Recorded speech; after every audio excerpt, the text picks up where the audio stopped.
Hello everyone, कैसे हैं आप लोग। उम्मीद है आप सभी अच्छे से होंगे। मैं निजामुद्दीन अंसारी अपने यूट्यूब चैनल निजामुद्दीन एकेडमी में आप सभी का दिल से स्वागत करता हूं। मित्रों, मैंने कल प्रारंभ किया है विज्ञान यानी साइंस की संजीवनी बूटी सीरीज़। आज हम लोग इसका सीरीज़ को आगे बढ़ाएंगे। पार्ट 2 वीडियो देखेंगे। इसमें सिर्फ 20 क्वेश्चन ही रहेंगे। कल भी हम लोग 20 क्वेश्चन ही देखे थे, लेकिन हमारे मित्रों ने कमेंट किया कि एक मैराथन वीडियो ही साइंस को बना दिया जाए, तो मुझे भी टाइम नहीं मिल पा रहा है और थोड़ा बड़ा वीडियो अपलोड करने में कुछ ज़्यादा ही समय लगता है। तो पहले मैं 20-20 क्वेश्चन का वीडियो बना दे रहा हूँ, लास्ट में देखा जाएगा। उसको जो है एक ही जगह सभी वीडियो को जो है ऐड करके एक बड़ा सा वीडियो बना दिया जाएगा। लेकिन इसको आप लोग जब तक देखिए। यह जो है JSSC CGL सहायक आचार्य महिला प्रवेशिका और सभी कॉम्पिटिटिव एग्जाम के लिए काफ़ी इंपॉर्टेंट जो है क्वेश्चन आंसर इसमें दिया गया है। हम लोग इसमें सिर्फ 20 क्वेश्चन देखेंगे, लेकिन कम से कम आपका जो है 50, 60, 70 क्वेश्चन जो है कंप्लीट हो जाएगा, क्योंकि सभी क्वेश्चन का हम लोग संपूर्ण व्याख्यात्मक रूप से देखेंगे। तो आइए बिना देर के स्टार्ट करते हैं। क्वेश्चन नंबर 1 है, ऊष्मा का एसआई मात्रक क्या है। तो इसका आंसर है ऊष्मा का एसआई मात्रक जो है जूल होता है। देखिए, किसी वस्तु का तापमान उसमें निहित आंतरिक ऊर्जा का परिणाम होता है। इस आंतरिक ऊर्जा को ही ऊष्मा कहते हैं। ऊष्मा का स्थानांतरण सदैव उच्च ताप वाली वस्तु से निम्न ताप वाली वस्तु की ओर होता है। ऊष्मा का एसआई मात्रक जूल है। ऊष्मा के अन्य मात्रक भी हैं, जैसे calorie, kilo calorie, kilo joule. ये सभी जो है ऊष्मा के ही मात्रक हैं। नेक्स्ट क्वेश्चन है, परिदर्शी जिसे पेरिस्कोप कहते हैं, प्रकाश के किस सिद्धांत पर कार्य करता है। तो इसका आंसर है प्रावर्तन के सिद्धांत पर यह कार्य करता है। कौन चीज़? तो परिदर्शी यानी पेरिस्कोप।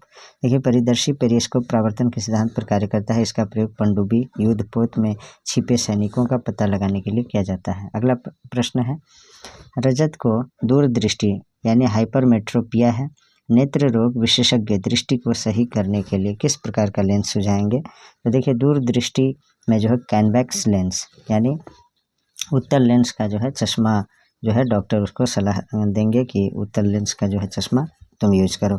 देखिए, दूरदृष्टि जिसे हाइपरमेट्रोपिया कहते हैं, से ग्रसित व्यक्ति को जो है दूर की वस्तु तो सही से देख पाता है वह व्यक्ति, लेकिन पास यानी नज़दीक की वस्तु को जो है देखने में उसे परेशानी होती है। इसमें प्रतिबिंब रेटिना के पीछे बनता है।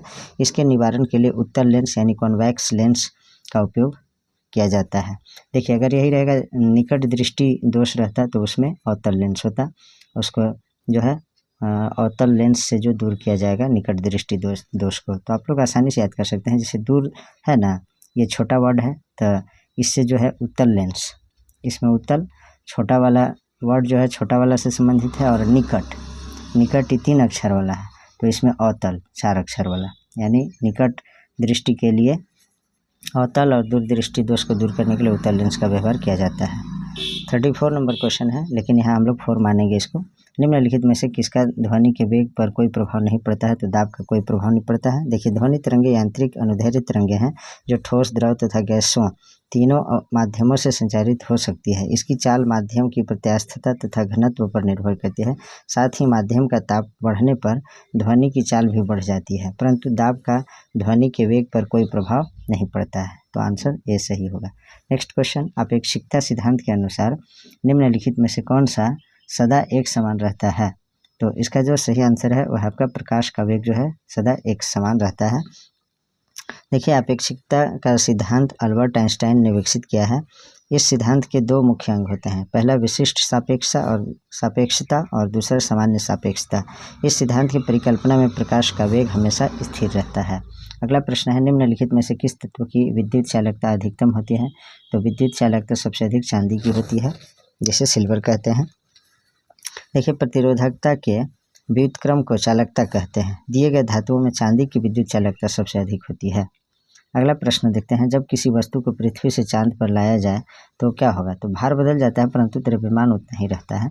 Option number 20 correct. देखिए, यदि वस्तु को पृथ्वी से चांद पर ले जाया जाता है तो उसके भार में परिवर्तन होता है, क्योंकि चंद्रमा पर गुरुत्वाकर्षण पृथ्वी के गुरुत्वाकर्षण का 1/6 होता है। जैसे ना कि पृथ्वी पर यानी अर्थ पर आपका जो वजन है 60 kg है, तो मून पर यानी चांद पर जब आप जाएंगे ना, तो 60 का जो है 1/6 भाग हो जाएगा, यानी 6 से ये 10 बार में कट जाएगा, तो आपका जो है 10 kg भार हो जाएगा। और अगर आपका भार जो है पृथ्वी पर 60 है तो यहाँ आपका कितना हो जाएगा चांद पर, तो 10 हो जाएगा, यानी 1/6 भाग हो जाता है। अगला क्वेश्चन है, निम्नलिखित में से कौन सा एक न्यूक्लियन नहीं है? तो पॉजिट्रॉन जो है एक न्यूक्लियन नहीं है। पॉजिट्रॉन को इलेक्ट्रॉन का एंटी कण भी कहते हैं क्योंकि इसका द्रव्यमान और आवेश इलेक्ट्रॉन के बराबर होता है। यह एक धनावेशित मूल कण है। न्यूक्लियन जो होता है ना, परमाणविक नाभिक के निर्माण में प्रयुक्त कण प्रोटॉन तथा न्यूट्रॉन होते हैं। आगे देखते हैं प्रश्न को। बाजार में बिकने वाला मानक 18 कैरेट सोना होता है। तो 18 कैरेट जो सोना होता है यह शुद्ध सोना नहीं होता है। 24 कैरेट का जो सोना होता है वो शुद्ध होता है, लेकिन 24 कैरेट का गोल्ड अगर रहेगा तो उसको से जो है आभूषण आप नहीं बना सकते हैं, क्योंकि ये मुलायम होता है, सॉफ्ट होता है। तो इसमें क्या किया जाता है कि 18 भाग सोना रहता है और 6 भाग के अन्य धातुएं मिला दिया जाता है, जैसे तांबा वगैरह। तो मिला करके जो है कठोर बना दिया जाता है। इससे फिर आभूषण भी बन जाते हैं, यानी गहना वगैरह, नेकलेस वगैरह बन जाते हैं। नेक्स्ट है 40 नंबर क्वेश्चन, गहरे समुद्र में गोताखोरों के समय गोताखोर ऑक्सीजन और कौन सी गैस के मिश्रण का उपयोग करते हैं? तो गोताखोर जो है ऑक्सीजन के साथ हीलियम का भी प्रयोग करते हैं। हीलियम और ऑक्सीजन का मिश्रण गहरे समुद्र में गोताखोरों द्वारा वायु के स्थान पर सांस लेने के लिए प्रयोग किया जाता है, क्योंकि अधिक दाब पर हीलियम रक्त में कम विलेय होता है। नेक्स्ट क्वेश्चन है, रसोई की गैस एक मिश्रण है किस किस चीज़ का? तो ब्यूटेन और प्रोपेन का। देखिए, द्रवीकरण में पेट्रोलियम गैस एक तरल में बदल जाती है, जिसे द्रवीकृत पेट्रोलियम गैस यानी एलपीजी कहा जाता है। एलपीजी का जो मुख्य घटक होता है वो ब्यूटेन होता है, हालांकि इसमें कम मात्रा में इथेन और प्रोपेन भी मिला हुआ रहता है। आग के खतरे को कम करने के लिए एलपीजी में एथिल मर्केप्टन भी मिलाया जाता है। नेक्स्ट क्वेश्चन देखें, क्यूरी बिंदु तापमान पर निम्नलिखित में से क्या होता है? तो धातु का चुंबकीय गुण समाप्त हो जाता है। Option number B is correct. देखिए, क्यूरी बिंदु या क्यूरी तापमान से अधिक ऊष्मा देने पर धातु का चुंबकीय गुण समाप्त हो जाता है। देखिए, पदार्थ लोहा है और इसका क्यूरी तापमान कितना होता है? तो लोहा का जो होता है 770 डिग्री सेल्सियस होता है, कोबाल्ट का 1130 डिग्री सेल्सियस होता है और निकेल का 358 डिग्री सेल्सियस होता है। इसको आप लोग याद रखिएगा। अगला जो प्रश्न है, खट्टे स्वाद के लिए कोशिकाएं जिह्वा के किस भाग में होती है? तो पार्श्व भाग में। Option number C is correct. देखिए, जिह्वा में मीठे का अनुभव अग्र भाग यानी अगला भाग में होता है, जबकि कड़वे का पश्च भाग में, सबसे पिछला भाग में होता है। आगे देखते हैं क्वेश्चन जो है, फलों का मधुर या मीठा स्वाद किसके कारण होता है? तो फ्रुक्टोज के कारण जो है फलों का जो स्वाद होता है, टेस्ट होता है, मधुर यानी मीठा होता है, स्वीट होता है।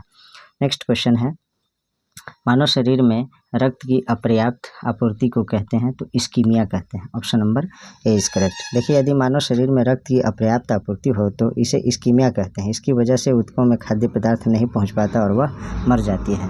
अगला प्रश्न, जानवरों की एक जाति द्वारा उसी जाति के अन्य सदस्यों को आकर्षित करने के लिए मोचित किए जाने वाले रासायनिक द्रव्य है, तो कौन सा है? फेरोमोन है। Option number C is correct.